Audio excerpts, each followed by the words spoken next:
नमस्ते। तत्वबोध सत्संग में आप सभी साधकों का स्वागत है। यह सत्संग हम सभी के लिए एक माध्यम और अवसर है, एक दूसरे के विचार जानने का और अपने संशयों का निवारण करने का। उसके साथ ही साथ प्रश्नोत्तर के द्वारा जो भी साधक की उलझन है, उनका हल ढूँढने का। आप में से किसी साधक का यदि कोई प्रश्न है या अपना विचार आप व्यक्त करना चाहते हैं, तो बोलकर या लिखकर आप व्यक्त कर सकते हैं। पिछले सत्संग में एक एक अनुरोध एक साधक का आया था, कांति जी का ये अनुरोध था कि अगले सत्संग में हम अ, साधना के दौरान पारिवारिक या सामाजिक समस्याएँ जो आती हैं एक साधक के जीवन में, उस पर चर्चा की जाए। यद्यपि हम इस विषय पर पहले भी चर्चा कर चुके हैं, लेकिन उनका ये विशेष अनुरोध था कि यदि सभी साधक, बाकी साधक अपना विचार बताते हैं, अपने अनुभव बताते हैं, किस तरह से शुरुआती दौर में उनको किस प्रकार की समस्याओं का सामना करना पड़ा और किस प्रकार से उन्होंने ज्ञान में अपनी स्थिति को बनाए रखा। जो आम तरह की समस्याएँ आती हैं और सभी साधकों में जो आम होती हैं, उन पर हमने चर्चा की थी पहले, परंतु हम ये भी जानते हैं कि हर साधक के जीवन में आवश्यक नहीं है एक ही तरह की समस्याएँ हों, अलग-अलग परिस्थितियाँ हो सकती हैं, पारिवारिक या सामाजिक।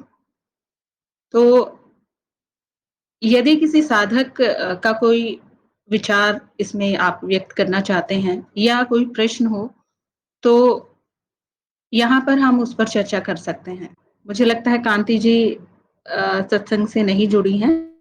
जी, तो उन समस्याओं का क्या समाधान हो सकता है या साधक किस तरह से हो सकता है हर एक साधक का अपना तरीका हो उन समस्याओं से उबरने का और समस्याएँ भी अलग तरह की हो सकती हैं। कुछ सामान्य समस्याएँ होती हैं, आम तौर पर जो सभी साधकों के जीवन में उनका सामना उनको करना पड़ता है, परंतु उसके अलावा भी बहुत सी समस्याएँ ऐसी होती हैं जो अ अलग-अलग साधकों के जीवन में अलग परिस्थितियाँ होने के कारण अलग हो सकती हैं।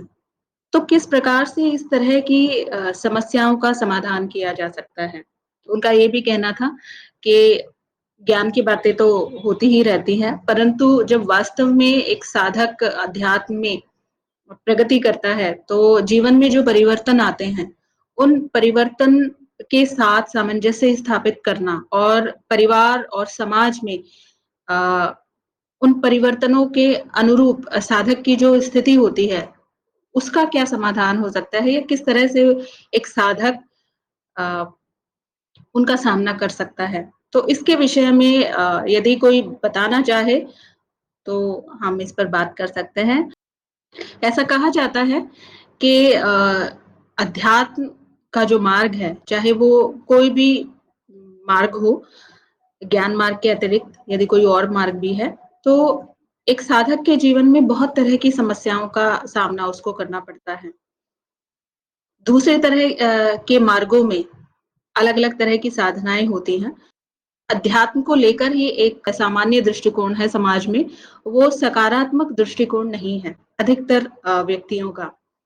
तो सबसे पहला विरोध तो परिवार की तरफ से ही एक साधक को देखने को मिलता है। फिर जो साधक साधना करते हैं, उस साधना से भी आपत्ति होती है परिवारजनों को और उसके अलावा ज्ञान मार्ग पर जैसा हम देखते हैं कि साधक के व्यवहार में जो परिवर्तन आता है, उसके व्यक्तित्व में जो परिवर्तन आता है, उस परिवर्तन के साथ परिवार और समाज के लोगों को भी सामंजस्य स्थापित करने में समस्या आती है। उनको वो परिवर्तन स्वीकार्य नहीं होता है। जैसे कि हालाँकि कोई भी परिवर्तन नकारात्मक परिवर्तन नहीं होता है, देखा जाए तो। वो व्यक्ति पहले की अपेक्षा अधिक शांत होता है।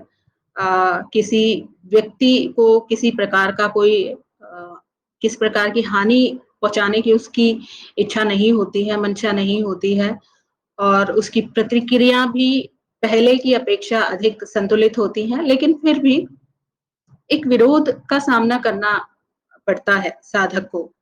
और मुझे लगता है कांति जी शायद इसी प्रकार की कुछ एक समस्याओं के विषय में बात कर रही थी। तो हर एक साधक का यदि कोई इस पे क्योंकि सबका अपना व्यक्तिगत अनुभव रहा होगा, अलग तरह की समस्याएँ रही होंगी और किस प्रकार अ, उन समस्याओं का सामना किया आप सभी ने। इसके विषय में यदि आप कुछ बोलना चाहते हैं या कुछ कहना चाहते हैं लिखकर, तो वो आप कह सकते हैं। सुभाष जी का कहना है, समस्याएँ आती रहेंगी जीवन में, स्वीकार भाव चेतना में स्थित रहना सही होगा। जी, चेतना सभी समस्याओं का समाधान है। ये अवश्य हम जानते हैं कि जब चेतना होती है, तो समस्या, समस्या जैसी लगती ही नहीं है। परंतु शुरुआत में साधक की जो स्थिति होती है, वो हर समय चेतना की स्थिति में नहीं होता है, चेतना हर समय नहीं होती है। तो वो बीच की से एक स्थिति होती है जब अज्ञान का नाश हो रहा होता है और पूर्ण चेतना में स्थिति प्राप्त नहीं होती है साधक को। तो वहाँ पर ये समस्या एक साधक को देखने में आती है। वैसे तो हर एक समस्या का समाधान चेतना ही है, चाहे वो व्यक्ति के स्वयं के व्यवहार में अपनी चित्त वृत्तियों को लेकर यदि एक व्यक्ति परेशान है या उसमें परिवर्तन उसको स्वयं को भी नहीं समझ आ रहा है, तो वहाँ भी साधक में चेतना होने पर वो बात पता चलती है, वो चित्त वृत्ति के विषय में उसको पता चलता है कि उसका कारण क्या है और चित्त वृत्ति की जो तीव्रता है, वो भी कम हो जाती है और वो समस्या की तरह फिर वो नहीं लगती है। तो बहुत सही कहा आपने, चेतना तो कुंजी है हर एक समस्या के निवारण की और ज्ञान में स्थित रहने की। परंतु चेतना हर समय बनी रहे ऐसा भी शुरुआत में बहुत ही मुश्किल होता है क्योंकि धीरे-धीरे चेतना का विकास होता है। जैसे-जैसे शुद्धिकरण होता जाता है, चेतना स्थिर होती जाती है। तो ये स्थिति बनी रहती है, चेतना का आना-जाना बना रहता है। राजीव जी का कहना है, सहयोग हो तो उत्तम सौभाग्य, असहयोग हो तो भी दोनों परिस्थितियों में एकमात्र उपाय है प्रपंच। यदि असहयोग, घृणा और असहनीय हो तो छोड़ना ही उचित है। जी, ये दोनों तरह की परिस्थितियाँ एक साधक के जीवन में हो सकती हैं। निर्भर करता है किस तरह का जीवन है उस साधक का। कई बार तो परिवारजनों में भी परिवर्तन देखने को मिलता है। साधक के व्यवहार में जो परिवर्तन आता है, कई बार वो स्वीकार कर लेते हैं परिवारजन। तो उस परिस्थिति में तो साधक के लिए कोई समस्या का कारण है ही नहीं।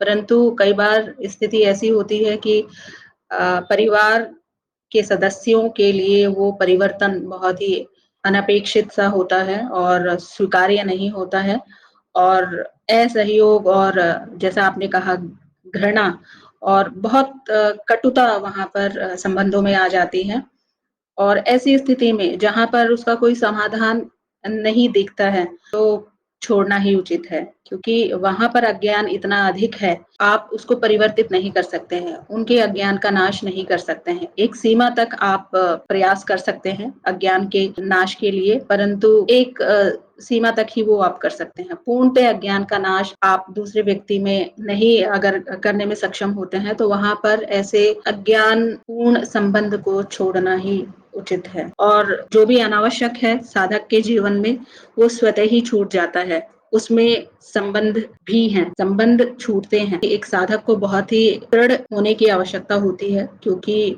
जहाँ पर शांति और दूसरी ज्ञान होने के पश्चात या ज्ञान का नाश होने के पश्चात चेतना और शांति और आनंद की स्थिति आती है, उसके साथ-साथ ही इस तरह के उथल-पुथल भी जीवन में देखने को मिलते हैं। अनावश्यक संबंधों का टूटना और जीवन में जो भी व्यक्ति हैं ऐसे जो कि आपके जीवन में अब आपको ऐसा लगता है उनकी कोई आवश्यकता नहीं है। व्यर्थ ही अनावश्यक और समय नष्ट करने वाले वो संबंध हैं, वो अपने आप ही छूट जाते हैं या आप उनको छोड़ देते हैं या वो संबंधी आपको छोड़ देते हैं। तो इस तरह का परिवर्तन भी देखने में आता है एक साधक के जीवन में। तो बहुत ही साहस की आवश्यकता होती है एक साधक को, क्योंकि जब चेतना क्योंकि स्थिर यदि नहीं है, तो एक साधक के लिए भी बहुत ही पीड़ादायक हो सकता है ये वाला इस तरह का परिवर्तन। परंतु यदि बहुत ही महत्वपूर्ण संबंध भी यदि छूटते हैं एक साधक के और चेतना में पूर्ण स्थिति है, ज्ञान है, तो तब भी मुझे लगता है कि वो बहुत अधिक कष्टदायी नहीं होते एक साधक के लिए। राजीव जी का आगे कहना है, सहयोग स्वार्थ हेतु ही है, एक सीमा से ज्यादा सहयोग नहीं मिलेगा। यदि परिवार पर भी गुरु कृपा हो जाए तो आनंद ही आनंद। जी बहुत ही कम ऐसा होगा कि आपको परिवार से पूर्ण सहयोग मिले, और ये गुरु क्षेत्र की कृपा ही होगी कि आपको आप में जो परिवर्तन हो रहा है उसको पूर्ण रूप से परिवार जन स्वीकार कर लें। और समाज में भी यही स्थिति होती है। समाज में कार्य क्षेत्र में भी जब साधक बाहर जाता है वहां भी कुछ समस्याओं का सामना करना पड़ता है। तो ऐसी स्थिति कम ही होती है कि पूर्ण सहयोग एक साधक को मिल जाए। तो ऐसा होता है तो बहुत ही अच्छी बात है, परंतु यदि ऐसा नहीं भी होता है तो साधक के पास केवल एक ही उपाय है, चेतना बनाए रखने का। यदि उसके अंदर स्वयं शांति है अपने मन में, तो बाहर कितनी ही जीवन में उतार चढ़ाव आते रहे, किसी भी प्रकार का परिवर्तन होता रहे जीवन में, वो उसके लिए कष्टदायी नहीं होगा। अभिनेश जी का कहना है, यदि समस्या बड़ी है, साधना में बाधा डाल रही है, तो गुरु जी से समाधान का उपाय पूछना चाहिए और अन्य अवस्था में स्वीकार भाव और चेतना में रहकर ही समाधान हो जाते हैं। एक और बात, मार्ग नहीं छोड़ना चाहिए। सब समस्या धीरे धीरे सामान्य होने लगते हैं। जी कई बार समस्याएं ऐसी होती हैं जो साधक स्वयं हल करने में सक्षम नहीं होता है। बहुत ही विचलित करने वाली समस्याएं कई बार साधक के जीवन में आती हैं। तो ऐसी स्थिति में गुरु की शरण में जाना चाहिए, गुरु का मार्गदर्शन लेना चाहिए। और दूसरी प्रकार की यदि समस्या है या जहां पर आपको लगता है चेतना में रहकर समस्या का समाधान आप कर सकते हैं, तो वो समस्या अधिक समय तक नहीं रहती है। समस्या का भी साक्षी यदि एक साधक हो जाता है तो वो अधिक समय तक कष्ट नहीं पहुंचाती है समस्या। परंतु बहुत बाधा अगर हो रही है किसी समस्या से, तो उसके लिए गुरु से समाधान उस साधक को पूछना चाहिए। और एक बहुत महत्वपूर्ण बात इन्होंने कही है, मार्ग नहीं छोड़ना चाहिए। मार्ग कई बार मनोस्थिति ऐसी होती है कि अध्यात्म ही व्यर्थ लगने लगता है। बहुत ही विचलित करने वाली स्थितियां होती हैं कई बार जीवन में। तो ऐसे लगता है कि अध्यात्म पर मिलने के बजाय यहाँ पर जीवन और ज्यादा अस्त व्यस्त हो गया है। वैसे तो अध्यात्म पर कुछ मिलना नहीं होता है, सब कुछ नष्ट ही होना होता है। ज्ञान तो मिलता ही नहीं है। अज्ञान के नष्ट होने के साथ साथ बाकी सब भी नष्ट हो जाता है, व्यक्ति ही नष्ट हो जाता है, चित्त वृत्तियां ही बहुत शांत हो जाती हैं या कहीं नष्ट हो जाती हैं। मिलना तो कुछ होता नहीं है, लेकिन स्थिति शुरुआत में यदि कष्ट हो रहा है, बाधाएं आ रही हैं, तो हो सकता है साधक के मन में विचार आए कि मुझे आगे नहीं बढ़ना है साधना पर। तो ऐसे विचार से सावधान रहना चाहिए साधक को, अपना मार्ग नहीं छोड़ना चाहिए, थोड़ा समय देना चाहिए। धीरे धीरे अपने आप जो परिस्थितियां हैं सामान्य होने लगती है। और जी बिल्कुल सही एक बात और इन्होंने कही है, गुरु क्षेत्र से प्रार्थना करने से भी लाभ होता है। गुरु और गुरु क्षेत्र ये दोनों ही एक जो अधिक समस्या कोई साधक अनुभव कर रहा है या जिनका सामना कर रहा है, ऐसे साधक को गुरु और गुरु क्षेत्र का सहारा हमेशा ही रहता है, या मार्गदर्शन हमेशा उसको मिलेगा यदि परिस्थितियां बहुत विकट हैं। तो महिपाल सिंह जी का कहना है, ध्यान लगाने की कोई सरल विधि है जिससे 100% ध्यान लगता ही है। महिपाल सिंह जी, ज्ञान मार्ग पर हम किसी प्रकार का ध्यान नहीं करते हैं। कुछ एक साधकों के लिए चौथे चरण में समावेशी ध्यान के विषय में गुरुजी ने बताया है। लेकिन यहाँ पर बुद्धि प्रधान मार्ग है, ज्ञान मार्ग। तो यहाँ पर हम ध्यान नहीं करते हैं। और ध्यान की तो अनेकों विधियां हैं, विभिन्न प्रकार की विधियां अलग अलग मार्गों में अपनाई जाती हैं। और गुरु के निर्देश में ही यदि कोई ध्यान किया जाए तो मुझे लगता है वो अधिक सही होगा, उचित होगा। कोई भी ध्यान ऐसे ही नहीं कर लेना चाहिए। आप जिस मार्ग पर हैं उस मार्ग से संबंधित कोई विशेष विधि के द्वारा ही आपको ध्यान करना चाहिए। और विशेषकर ज्ञान मार्ग की बात करें तो यहाँ किसी प्रकार का ध्यान नहीं बताया जाता है। प्रज्ञादीप जी का कहना है, साधना और ज्ञान ही माया है, कुछ करने का है नहीं जिसके लिए परेशान हुआ जाए। संकल्प ले लें कि इस जन्म में तो फंसा दिया देवी ने, अगली बार ज्ञानियों और साधकों के बीच रहूं। अपने पुराने कर्म फल बीत जाने दें, ये सब भी माया और चित्त है। गुरु क्षेत्र से प्रार्थना करें। जी, साधना और ज्ञान भी माया ही है। ज्ञान तो केवल यही होता है कि अज्ञान क्या है और उसी से अज्ञान का नाश होता है। परंतु साधना की बात करें तो साधना के द्वारा इस बात का ज्ञान होता है। ये बात पता चलती है कि वास्तव में जिस प्रकार का जीवन जिया जा रहा है वो कितना अज्ञानतापूर्ण जीवन है। हम ज्ञान मार्ग पर हैं, जान पाए हैं, इसलिए हम इस विषय पर चर्चा कर रहे हैं। जिस प्रकार का जीवन एक सामान्य व्यक्ति को हम जीते देखते हैं, वो हमारी दृष्टि में बहुत ही अज्ञानपूर्ण है, परंतु उस व्यक्ति को नहीं पता वो कितने भ्रम में और अज्ञान में अपना जीवन जी रहा है। कितनी छोटी-छोटी बातों को कितना अधिक महत्व उस व्यक्ति ने दिया हुआ है। परंतु एक साधक में अज्ञान का नाश होने के पश्चात ये स्थिति आती है, परेशानी होती है कि अपने आस-पास अज्ञान को देखकर ये ऐसी स्थिति में वो क्यों है? ऐसे संबंधों में वो क्यों उलझा हुआ है? या ऐसी जगह पर उसको क्यों काम करना पड़ रहा है जहाँ पर चारों तरफ अज्ञानी ही हैं?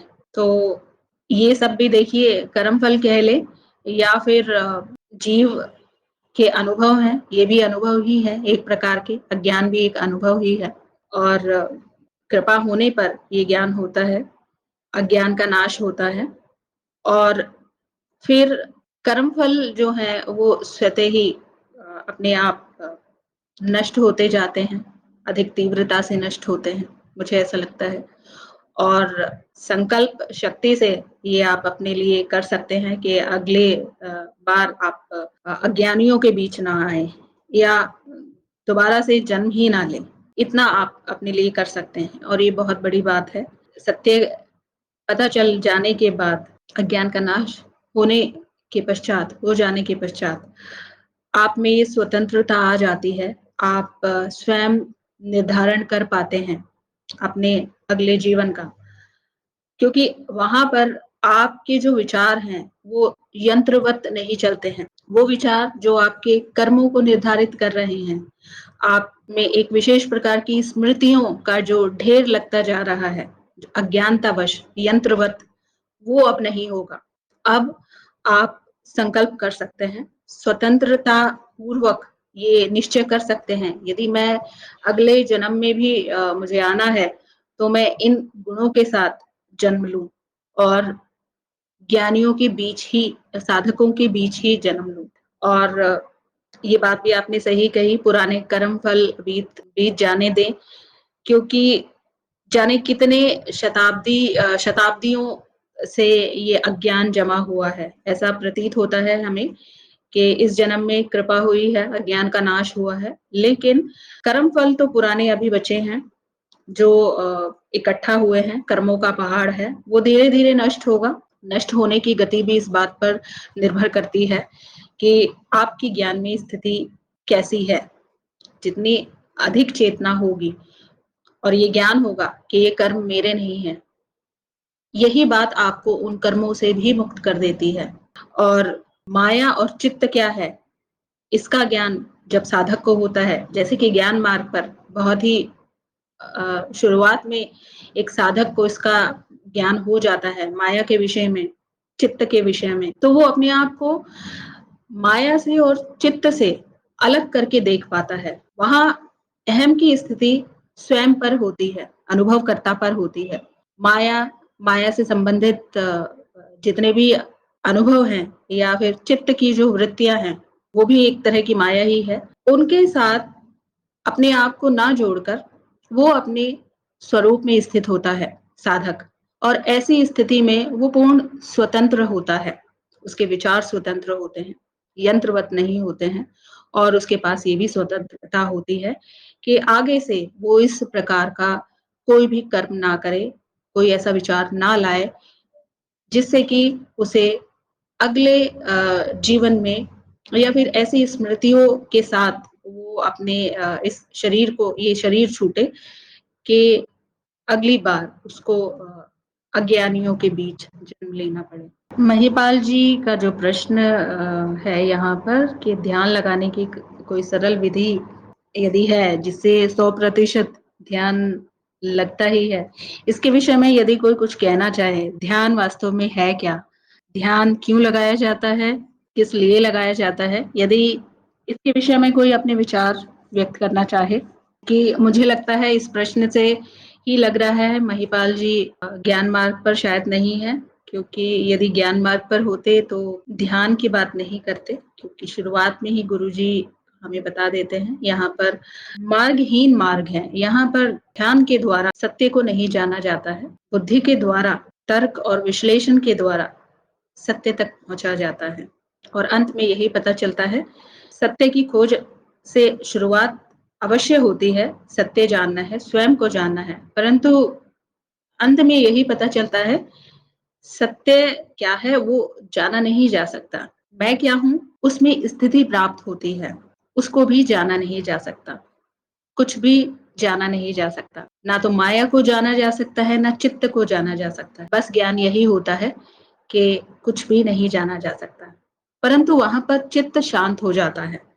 चित्त में जो जिज्ञासा होती है सत्य को जानने की, स्वयं को जानने की, वो जिज्ञासा शांत हो जाती है। ज्ञान मार्ग से पहले ध्यान की विधियों के मार्ग हैं, भक्ति मार्ग हैं या विभिन्न प्रकार के ध्यान के द्वारा, योगियों द्वारा, साधकों द्वारा प्रयास किया जाता है सत्य को जानने का। और अधिकतर साधक जो ज्ञान मार्ग पर आए हैं वो पहले साधना कर कर आए हैं, तो सभी के अनुभव रहे होंगे कि ध्यान से वास्तव में होता क्या है, ध्यान की आवश्यकता क्यों पड़ती है। इसके विषय में यदि कोई अपने विचार व्यक्त करना चाहे, अपना अनुभव बताना चाहे, तो हम सभी को बहुत लाभ होगा। जय सिंह जी का कहना है, ध्यान निर्विचार की अवस्था है, चित्त का शांत होना ध्यान है। जो सही आपने कहा है ये ध्यान, मुझे जो लगता है ध्यान लगाया नहीं जाता, ध्यान स्वयं घटित होता है। विधियों का प्रयोग अवश्य किया जाता है, अलग अलग प्रकार की श्वास से संबंधित प्रक्रियाएं होती हैं और ध्यान को केंद्रित करने की कई साधना होती हैं। तो सभी जो विधियां हैं, उन विधियों, वो विधियां ध्यान नहीं है, ध्यान घटित होता है लंबे समय तक किसी ध्यान के द्वारा साधना करने के पश्चात ध्यान फिर स्वयं घटित होता है। और ये आवश्यक नहीं है कि ध्यान के द्वारा ही निर्विचार की अवस्था आती है, चित्त शांत होता है। बिना ध्यान के भी ये अवस्था आ सकती है एक साधक में, निर्भर करता है उसकी पहले की साधना कैसी रही है या फिर किस अ, हो सकता है पहले उसने कुछ साधनाएं की हुई हो, अज्ञान कम हो। देखिए अज्ञान भी हर एक साधक में अलग अलग स्तर का होता है, कम या अधिक होता है। तो अज्ञान ही है जो बीच में बाधा होता है, चित्त तो शांत ही होता है, मुझे ऐसा लगता है। जितना अधिक अज्ञान होता है उतना ही अधिक विचलित अवस्था उस जीव की होती है। अज्ञान के शांत होने के साथ साथ चित्त शांत होता जाता है और मैं तो सदैव ध्यान की स्थिति में ही हूँ, अनुभव करता सदैव समाधि की स्थिति में ही है, निर्विचार की अवस्था में ही है। बस उसका पता चलता है हमें ज्ञान मार्ग पर बिना किसी ध्यान के। सुभाष जी का कहना है, ज्ञान मार्ग में कोई ध्यान नहीं है, यहाँ ध्यान छुड़ाया जाता है। जी बिल्कुल सही बात आपने ये कही है। जितने भी ध्यानी यहाँ पर आते हैं विभिन्न मार्गों से अनेकों वर्षों की साधना करके आते हैं, यहाँ आकर सब छूट जाता है और इस तरह से छूटता है जैसे वो कभी किया ही नहीं। जैसा कि मेरे साथ हुआ, मेरा भी यही अनुभव रहा। मैंने भी कुछ वर्षों तक साधना की और जब तक नहीं पता था कि ध्यान है क्या वास्तव में, ध्यान किया और ऐसे लगता था बस ध्यान के द्वारा ही ये बात पता चलेगी जो मुझे जानना है।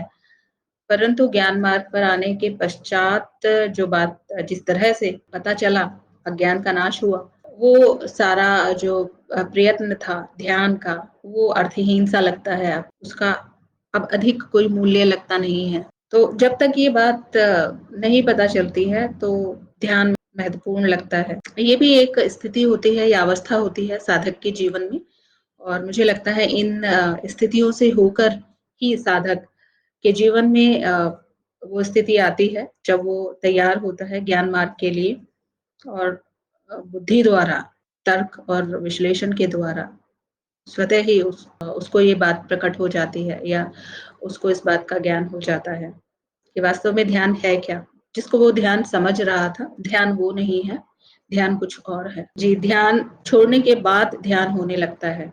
बिल्कुल सही वाक्य आपने कहा है यहाँ पर। ध्यान कोई प्रक्रिया नहीं है, ध्यान की अवस्था तो सदैव ही है। मैं या मेरी स्थिति ध्यान की ही है, समाधि की ही है। वो पता तभी चलता है जब मुझे अपनी स्थिति का ज्ञान होता है। अन्यथा विभिन्न प्रक्रियाओं के द्वारा ये समझने का प्रयास किया जाता है कि मैं क्या हूँ। वहाँ पर बहुत समय लगता है ये बात समझने में कि वास्तव में ध्यान है क्या। बहुत सुंदर बात जो मुझे ज्ञान मार्ग के विषय में लगती है, वो ये है कि अधिकतर साधकों के विचार ऐसे ही हैं, जैसे जयसिंह जी ने कहा है, प्रज्ञादीप जी ने यहाँ पर अपने विचार व्यक्त किए हैं।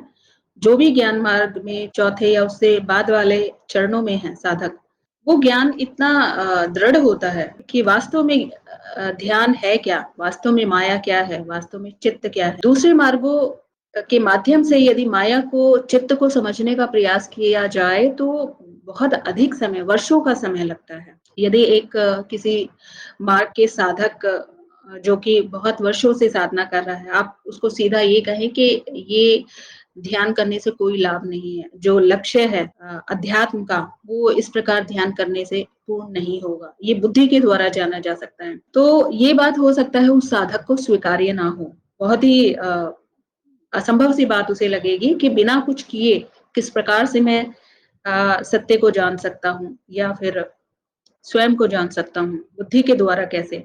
परंतु आप देखिए ज्ञान मार्ग पर कितनी जल्दी कितनी सहजता से, सरलता से इस बात का ज्ञान हो जाता है कि वास्तविकता क्या है। ये बात जो है ज्ञान मार्ग के विषय में मुझे सबसे सुंदर लगती है, और सभी में ये ज्ञान छलकता है। सभी के जो विचार हैं, जब कभी भी विचार मैं देखती हूँ साधकों के, तो ऐसा नहीं लगता है कि कहीं कोई संशय है।